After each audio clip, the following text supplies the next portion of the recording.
Hey everyone. So if you're watching this video, you are someone who already has a product manager interview coming up, or maybe someone who's preparing for a product management interview. And if you are one of them, then you are at the right place. So in this video, we're gonna cover 7 quick important things that anyone giving a product management interview should be aware of. Number 1 is listening. And that is something as a product manager is one of the very important characteristic that one should have is basically ability to listen and not jump to conclusions early, right? So even when you're talking to users, you also have to make sure that you listen to them and not try to impose your own thoughts to them. Similarly, in an interview, you need to make sure that you're listening to the interviewer's question completely, taking some time, and meanwhile, while you're listening, take notes, right? So please don't jump to conclusion or cut the interviewer when the interviewer is trying to ask a question. Please listen to the whole question.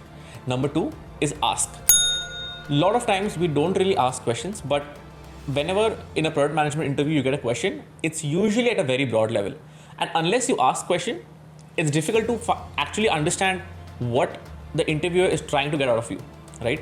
And this happens again in your job as well, where you are given a very broad problem statement, and to arrive at actually the root cause of the problem, you have to ask the right questions. So again, whenever there's a question asked by the interviewer, listen to it, take notes, and then try to ask questions. Now you would say, hey, what kind of questions should I ask? So ask questions about the scope, ask questions about the customer segment, and some sample questions can be, what platforms are users on? Is the product domestic or international? What are some constraints I should be aware of while thinking about the solution? So these are some sample questions that you can ask for probably any kind of problem, but also make sure you ask very specific questions just so that you understand the root cause of it. And if you feel that, hey, this might piss off the interviewer, it's fine. If the interviewer thinks that you're asking too many questions, the interviewer might jump in and say that that's all that I can answer, and then you have to figure it out on your own. And that's completely fine. But asking questions never ever hurt. Number 3 is pause. It's okay, you don't have to ramble your way out to answer the question. Once you understand the question and you also have clarified all the questions, take some time, probably 30 seconds, structure your approach, and then answer. Which gets me to the number 4 point, which is structure your answer.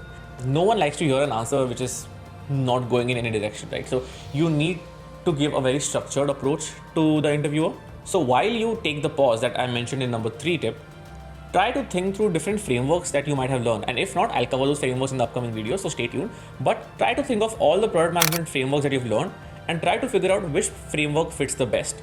And then based on that framework, try to structure your approach. One of the best frameworks I feel is going broad instead of going deep. And when I say that, it means that think of multiple alternatives to the problem and then reason your way through why you think one of that solution makes sense and others don't, right? In that way, you're trying to tell the interviewer that, hey, I've thought of all the edge cases, and amongst everything, I'm choosing this particular option, which then gets me to the point number 5 is how do you answer the question? And in product management interviews, I feel that there is no one right answer, right? So as you might have seen, the kind of questions interviewers ask is quite broad. So they're not trying to look at one particular answer. There's no right answer, but what they're trying to look at is basically how you approach the problem. Hence, it's very important for you to kind of walk them through your thought process. Even if it's just like random thoughts, it's okay.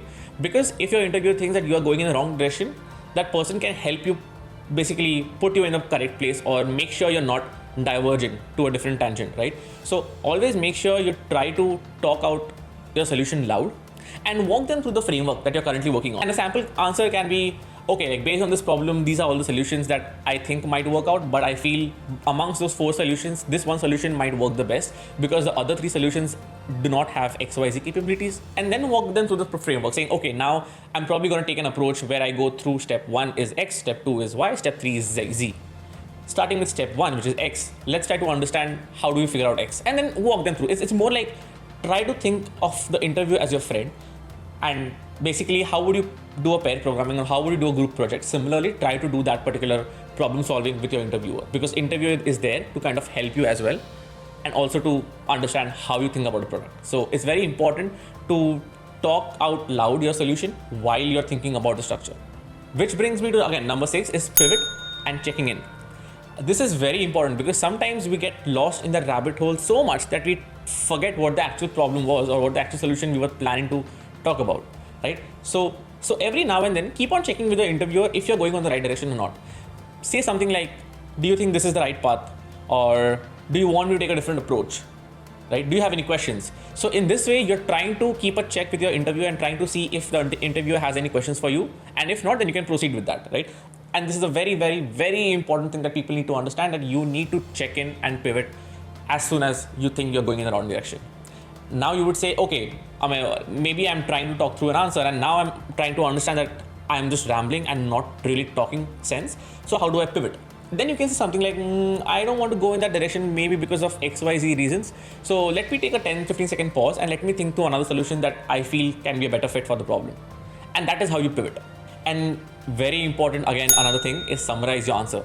So once you have the problem identified, once you go over the constraints, once you try to figure out alternate solutions, try to shortlist one, walk them through the approach, it's very important for you to summarize the whole approach, right? So make sure you summarize, and at the end, you also need to critique your solution, because no solution is perfect. So you have to also be humble enough to say that, okay, this is the solution and I feel these might be the edge cases, but for now, and if we face any problems in the future, we can tackle it on the go. It is very important for you to summarize, and these are some 7 points that anyone taking a product management interview or preparing for one should keep in mind. So stay tuned for more updates. In the next video, I'm going to cover how do you go over estimation types of question. So if you're interested in like how do you kind of estimate the number of golf balls that can fit into a car, then that will be in my next video. So stay tuned. Thank you for watching.